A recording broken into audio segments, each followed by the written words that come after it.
Madrid, July 12, 1651.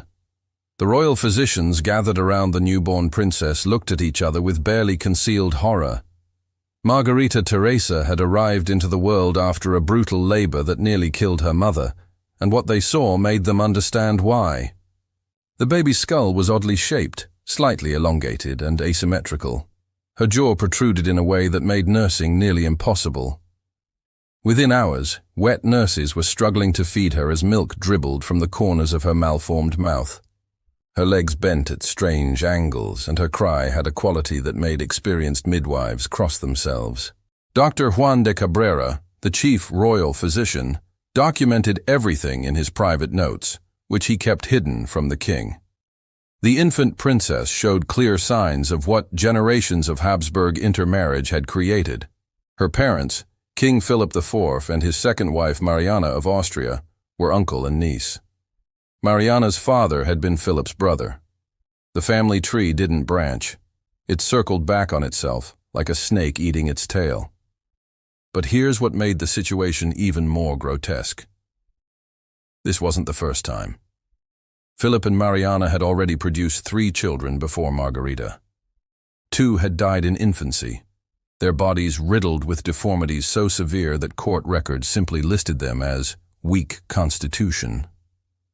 The third, Prince Felipe Prospero, was still alive at 4 years old, but everyone knew he wouldn't reach adulthood. He couldn't walk properly, suffered constant seizures, and his body was slowly shutting down. Margarita was supposed to be different. The court astrologers had promised a healthy child. Prayers had been offered in every church in Spain. But nature doesn't care about prayers or royal bloodlines. It only cares about genetics, and Margarita's genetics were catastrophically compromised. The baby couldn't hold her head up properly for months. At 6 months old, when most infants were beginning to sit, Margarita still lay limp like a rag doll. Her eyes didn't focus correctly. Her skin had a sickly, almost translucent quality that made her veins visible beneath the surface. Palace servants whispered that she looked like a corpse that refused to die. King Philip visited his daughter once after her birth, stared at her for less than 5 minutes, and never returned to the nursery. He knew what he was looking at. Another failed attempt to continue the Habsburg line. Another reminder that his family's obsession with keeping power concentrated had turned their bloodline into a genetic nightmare. By her first birthday, Margarita had survived longer than anyone expected, but she hadn't thrived. She weighed less than most 6-month-olds. Her development was so delayed that doctors couldn't determine if she had intellectual disabilities or if her malformed body simply prevented normal responses. She didn't babble, didn't reach for objects, didn't show interest in the world around her. The court tried to hide her. Official announcements celebrated the birth of a princess, but visitors to the palace never saw her. Artists were commissioned to paint her portrait, but they worked from verbal descriptions rather than actual sittings because the child was too weak to pose. What the physicians knew but couldn't say publicly was that Margarita's internal organs were likely as malformed as her external appearance. The Habsburg jaw, that distinctive protruding lower jaw that marked every member of the family, was just the visible symptom of a much deeper genetic catastrophe. Inside her body, organs struggled to function properly. Bones grew at wrong angles, and systems that should have worked in harmony fought against each other. But what truly terrified Dr. de Cabrera wasn't what he could see. It was what he knew was coming. The invisible genetic damage that would reveal itself as Margarita grew older, if she grew older at all. The seizures that would start. The immune system that would fail to protect her. The reproductive organs that would never develop properly. This child was a walking preview of Habsburg extinction, and everyone who understood genetics, even in their primitive 17th century way, knew it. Yet despite all of this, despite the medical horror and the whispered prayers for her merciful death, Margarita Teresa continued breathing. Day after day, week after week, she survived. And that survival, that stubborn refusal to die quickly, would prove to be the cruelest twist of all. Because King Philip had plans for his damaged daughter, plans that had nothing to do with her health or happiness, and everything to do with maintaining Habsburg power across Europe. Margarita Teresa's childhood was a medical catastrophe that unfolded in slow motion. By age 3, she still couldn't walk without support. Palace records show that servants constructed special chairs with restraints to keep her upright during meals, because her spine couldn't support her oversized head. Her legs remained twisted, bending inward at the knees in a way that made standing agonizing. The illnesses came in waves: respiratory infections that lasted for weeks, digestive problems that left her unable to keep food down, fevers that spiked without warning and left her delirious for days. The royal physicians tried everything. They bled her regularly, believing that removing bad blood would cure her ailments. They forced her to swallow concoctions made from crushed pearls, gold leaf, and animal organs. They applied heated cups to her back to draw out evil humors. Each treatment left her weaker than before. But here's what made her childhood truly nightmarish. Everyone knew she was dying, or at least everyone assumed she would die soon. So nobody invested in her future. While other royal children received extensive educations in languages, music, and statecraft, Margarita got the bare minimum. Why waste resources teaching a child who wouldn't live to use the knowledge?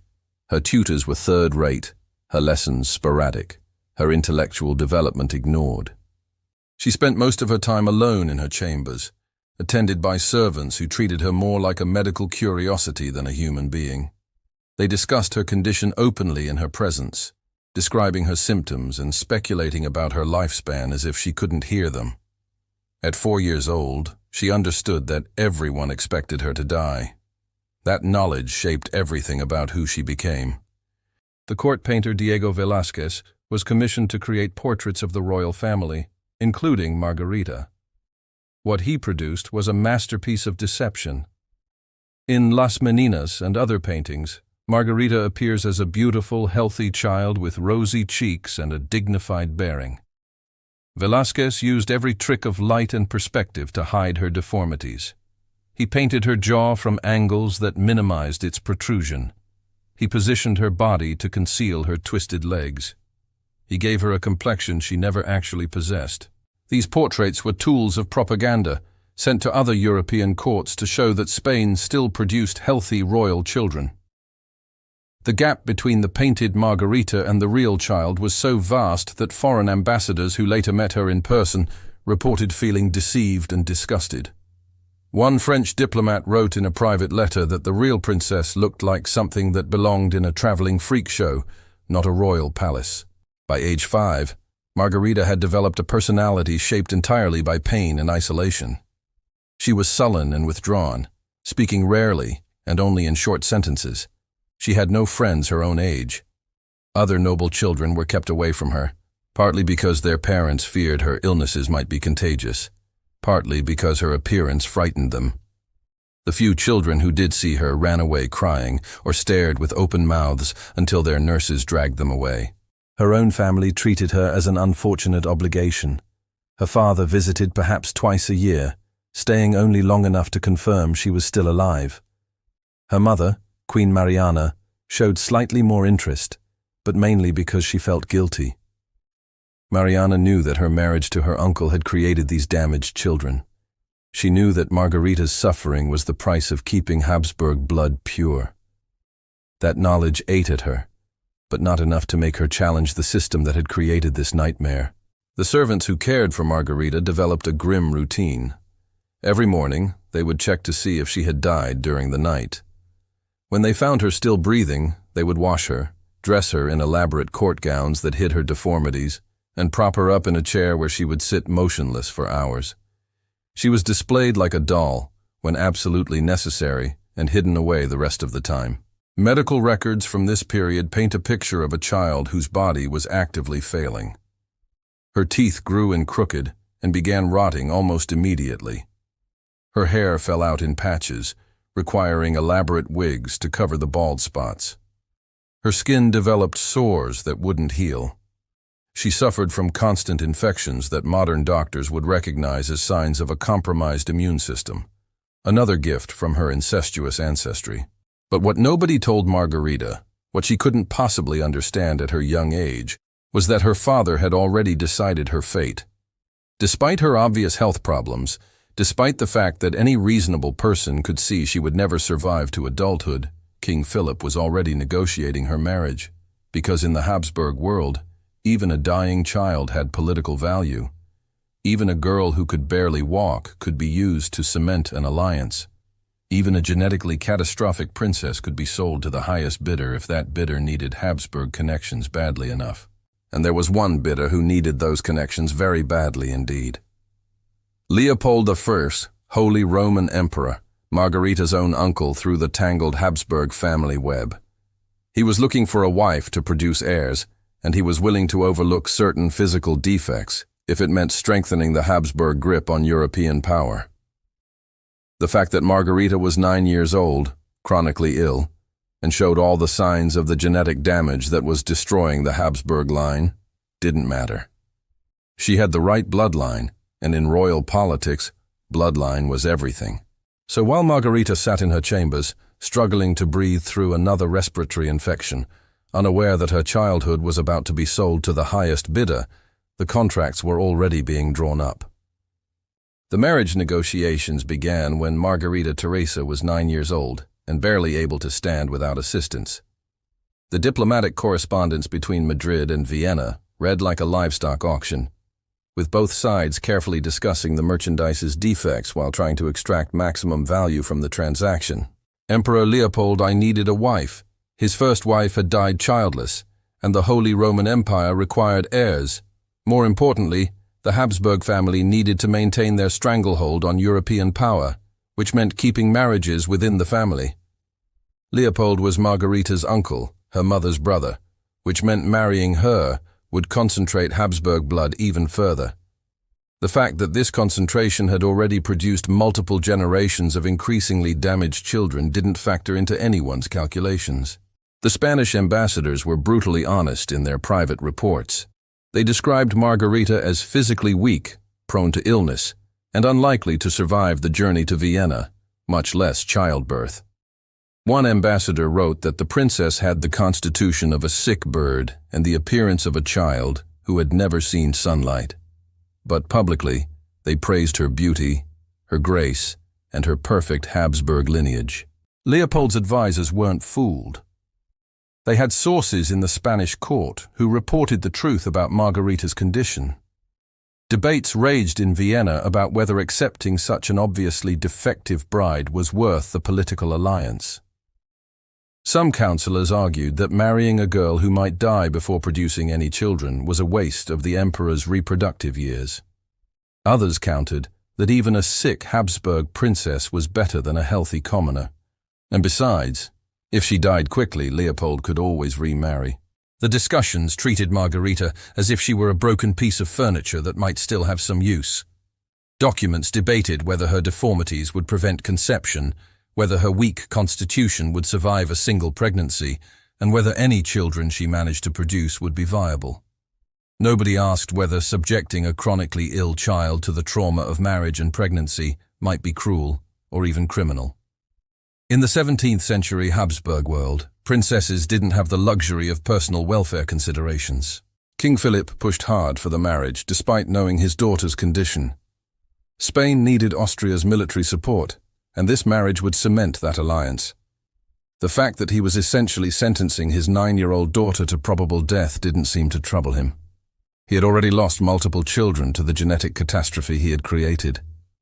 What was one more sacrifice for the dynasty? The betrothal was announced when Margarita was 9. The wedding would take place when she turned 15, giving her body 6 years to mature enough to survive the journey to Vienna, and theoretically, to produce children. Those 6 years were supposed to be spent preparing her for her role as empress. Instead, they became a nightmare of increasingly brutal attempts to fix what was fundamentally unfixable. Court physicians subjected Margarita to treatments designed to strengthen her body and correct her deformities. They strapped her legs to wooden boards, trying to force the bones to grow straight. The pain was excruciating, and the results were minimal. They forced her to drink concoctions meant to improve her complexion and strengthen her constitution. Most of these potions made her violently ill. They applied caustic substances to her skin, trying to remove the sores that constantly appeared. The treatments often left worse scars than the original problems. Her education suddenly became important, but not for her benefit. She needed to learn German, Austrian court protocol, and how to behave as an empress. Her tutors were harsh and impatient, beating her when she failed to memorize lessons quickly enough. Her malformed jaw made speaking difficult, and German pronunciation was especially challenging. She developed a stutter that made every conversation an ordeal of humiliation. But the worst preparation was psychological, or rather, the complete lack of it. Nobody explained to Margarita what marriage actually meant. Nobody told her about the wedding night, about pregnancy, about what would be expected of her body. At 9 years old, she understood she was being sent away to marry her uncle. At 15, boarding the carriage that would take her to Vienna, she still didn't fully understand what awaited her. The official portraits painted during this period show the most extreme disconnect between propaganda and reality. Artists depicted Margarita as a healthy, beautiful young woman with perfect posture and flawless skin. They hid her protruding jaw, her twisted spine, her stick-thin limbs. These portraits were sent ahead to Vienna, creating expectations that the real Margarita could never meet. Her family's farewell was telling. King Philip didn't even attend the departure ceremony, sending a representative with his regards. Queen Mariana cried, but her tears seemed more about guilt than love. She had produced this damaged child through incestuous marriage, and now she was sending that child to almost certain death in a foreign court. The younger siblings barely knew Margarita. She had been kept separate from them for most of their lives. As the carriage rolled away from Madrid in December 1666, Margarita Teresa was 15 years old, weighed less than 80 pounds, stood barely over 4 feet tall, and had a body so damaged by genetic catastrophe that every movement caused pain. She was being sent on a month-long winter journey across the Alps to marry a man she had never met, a man who was expecting the beautiful princess from the portraits, not the broken girl huddled in the carriage wrapped in blankets because her body couldn't maintain its own heat. The journey itself nearly killed her. The cold aggravated her respiratory problems. The rough roads made her existing pain unbearable.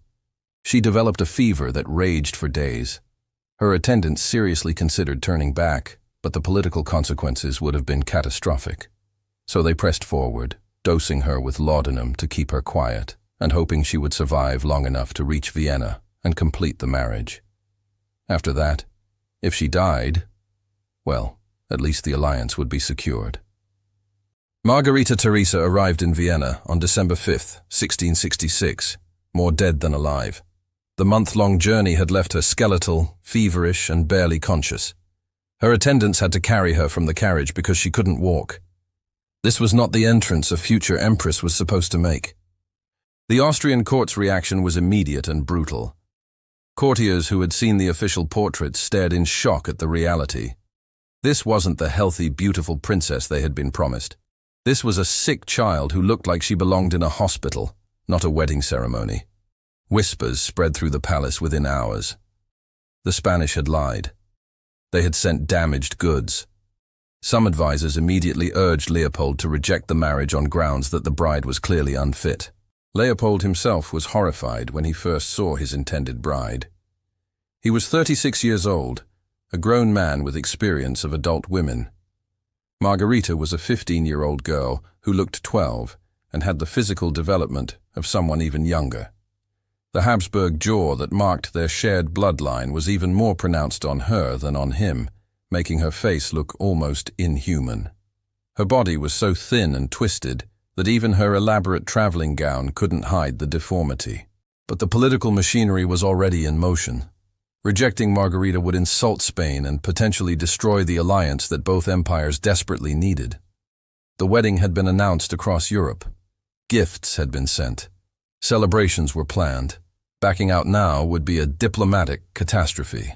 So Leopold made the decision that sealed Margarita's fate. The wedding would proceed as scheduled, in just 7 days, giving the bride barely enough time to recover from the journey, much less prepare for what was coming. Those 7 days were a horror show of preparation. Physicians examined Margarita and reported privately to Leopold that she was in no condition to consummate a marriage. Her body was too underdeveloped, too damaged, too weak. They recommended waiting at least a year before attempting physical consummation. But waiting wasn't an option. The marriage had to be made official immediately, which meant it had to be consummated immediately, or it could be annulled. Servants dressed Margarita in layers of padding to make her body appear less skeletal. They applied thick makeup to hide the sores on her face. They gave her drugs to suppress her constant coughing. They styled an elaborate wig over her thinning hair. When she looked in the mirror, she barely recognized herself. She looked like a doll, a puppet being prepared for display.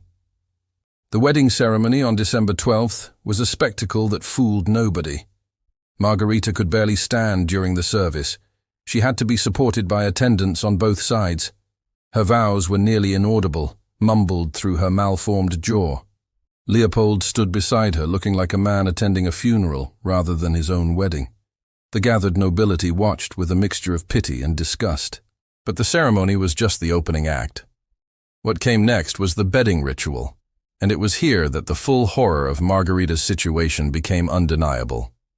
In royal marriages, consummation had to be witnessed to be legally binding. The newlyweds were escorted to the bedchamber by a procession of nobles and church officials. Margarita was stripped by female attendants, while male attendants undressed Leopold. Both were placed in bed while witnesses gathered around. What happened next was documented in private letters that court members wrote to their families, letters that were never meant to be public. Margarita, who still didn't fully understand what was expected, began crying when Leopold approached her. The physical act that followed was described by witnesses as disturbing and unsuccessful. Margarita's body was too small, too damaged, too unprepared. She screamed in pain. Leopold, to his credit, stopped relatively quickly, but the damage was done. The witnesses confirmed that the marriage had been physically consummated, barely, and therefore was legally binding. But everyone who had been in that room left deeply shaken. They had just watched a child being assaulted in the name of political alliance. Some of the female attendants were seen crying in the hallways afterward. Even hardened court officials admitted in private that what they had witnessed crossed moral lines. Margarita spent the next 3 days in bed, bleeding and feverish. Physicians treated her for internal injuries. She developed an infection that nearly killed her. For a week, the Austrian court held its breath, wondering if the new empress would die before she even had a chance to fail at her primary duty of producing heirs. She survived, but something inside her broke that night. The girl who had arrived in Vienna, sick and scared but still possessing some spark of life, was gone. What remained was a hollow creature who moved through the palace like a ghost. She spoke even less than before. She ate almost nothing. She spent hours staring at walls, completely unresponsive to the world around her. Leopold, uncomfortable with his traumatized child bride, began avoiding her almost immediately. He visited her chambers only when political necessity demanded, and those visits became increasingly infrequent. The court developed a routine of pretending Margarita didn't exist except during formal ceremonies when she had to be displayed as proof that the emperor had a wife. But pretending she didn't exist didn't change the fundamental reality. Austria needed heirs. The marriage had been arranged specifically to produce children who would continue the Habsburg line. And despite everything, despite her damaged body and traumatized mind, despite the fact that every physician who examined her said pregnancy would likely kill her, the pressure began almost immediately. Margarita Teresa, who could barely survive being a wife, was now expected to become a mother. Within 6 months of her wedding, Margarita Teresa was pregnant. The court celebrated this as proof that the marriage was successful, that the young empress was fulfilling her duty. Nobody seemed to notice or care that she looked more dead than alive, that she could barely eat without vomiting, that she spent most days curled in bed crying. The pregnancy was catastrophic from the start. Margarita's already weak body couldn't handle the additional strain. She developed severe morning sickness that never went away, vomiting multiple times daily until she was bringing up blood. Her spine, already curved and weak, began to collapse under the weight of her growing belly. She couldn't walk at all by the 4th month, confined to bed with constant pain shooting through her back and legs. Court physicians watched helplessly as she deteriorated. They knew what was happening. Her body was too small, too malformed, too damaged to sustain a pregnancy. But they couldn't suggest termination. The Catholic Church forbade it, and besides, producing an heir was the entire reason for Margarita's existence. So they dosed her with laudanum for the pain, bled her regularly to balance her humors, and prayed that both mother and child would somehow survive. At 7 months, Margarita went into premature labor. What followed was 3 days of agony that palace servants later described as the worst thing they had ever witnessed. Her narrow, malformed pelvis couldn't accommodate the baby. Her screams echoed through the palace as physicians tried everything they knew to assist the delivery. They used forceps that tore her internally. They gave her drugs that made her delirious. They had her pulled upright by ropes, thinking gravity would help. The baby finally emerged, dead and partially decomposed.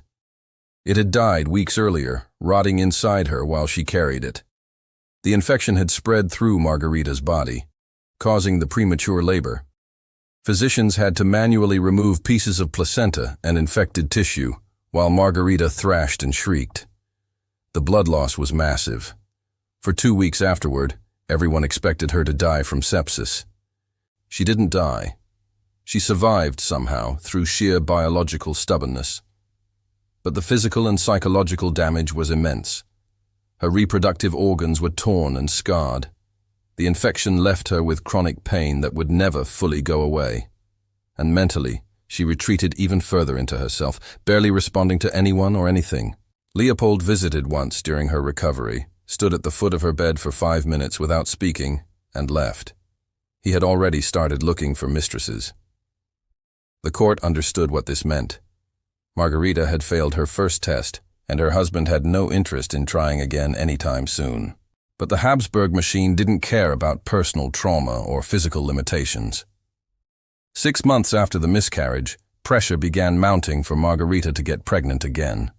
She was 17 years old, looked 60, and could barely leave her bed, but none of that mattered.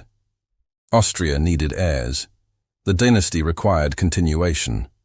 Her personal suffering was irrelevant compared to political necessity. The second pregnancy came when she was 18. This time, her body gave out even faster. By the 3rd month, she was bedridden with complications. Her kidneys began failing. She developed seizures that the physicians couldn't control. At 5 months, she miscarried again, this time a baby that had such severe deformities that attendants crossed themselves when they saw it. The Habsburg genetic catastrophe was reproducing itself, creating fetuses so damaged they couldn't survive even in the womb. Margarita spent months recovering from the second miscarriage. The physical damage was worse this time. She developed fistulas that caused constant leaking and infections. She couldn't control her bladder. The smell of infection and bodily waste clung to her constantly, despite the servants' best efforts. She was 20 years old, and her body was falling apart like that of an elderly woman dying of disease. Leopold barely acknowledged her existence anymore. He had taken multiple mistresses and made no effort to hide them. When he did visit Margarita's chambers, it was purely for official purposes, to be seen fulfilling his minimal duties as a husband. The physical relationship had essentially ended. The psychological relationship had never existed. But somehow, despite everything, Margarita became pregnant a 3rd time at age 19.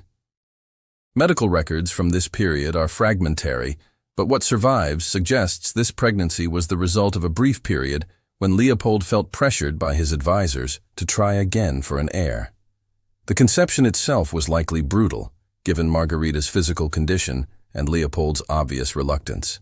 This pregnancy lasted longer than the others, making it through 6 months before complications began.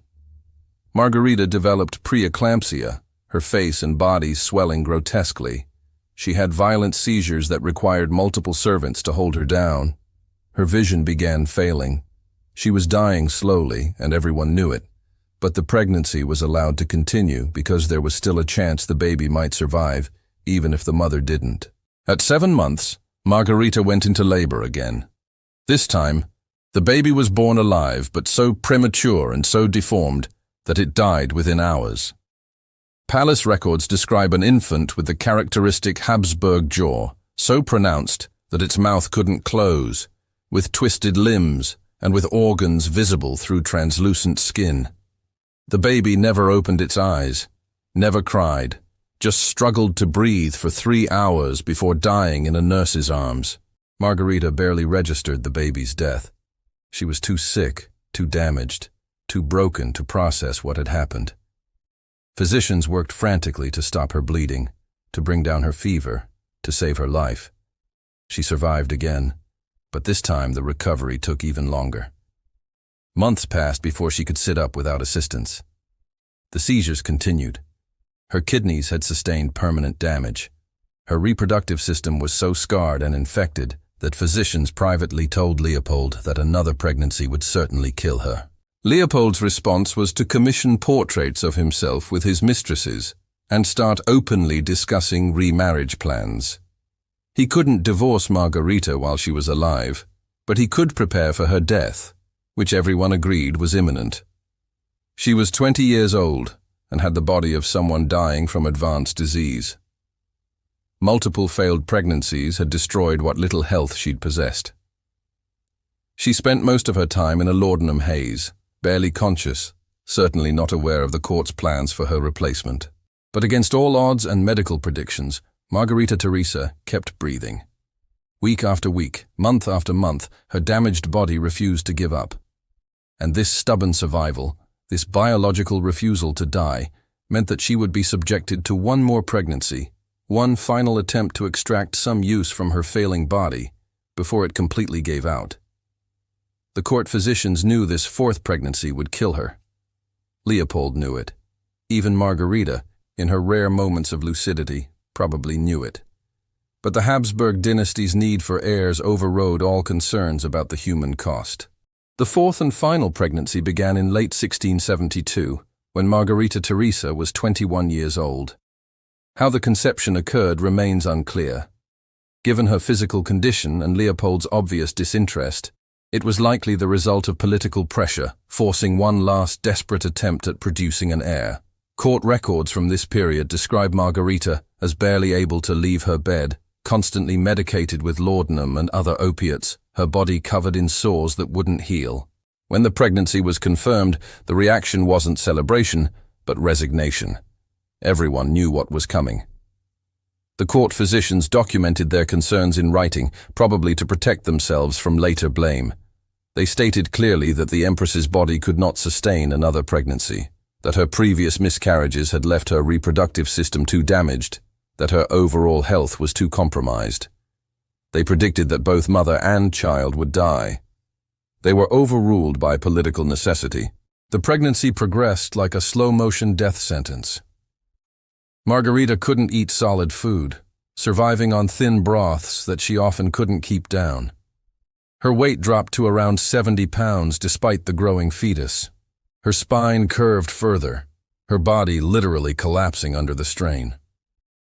She developed constant fevers that physicians couldn't control. Her urine turned dark with blood, indicating kidney failure. She had seizures several times a week. By the 6th month, Margarita was essentially comatose, drifting in and out of consciousness, kept alive by servants who forced liquid food down her throat and changed her bedding multiple times daily as her body leaked blood and other fluids. The baby inside her was the only thing still growing. It was consuming her from the inside, taking whatever nutrients her failing body could provide, accelerating her death. Leopold visited exactly twice during this pregnancy. Both times he stood at the doorway of her chambers, refused to enter because of the smell of sickness and decay, and left within minutes. He was already in negotiations for his next marriage. Austrian law required him to wait until Margarita was dead, but the groundwork could be laid in advance.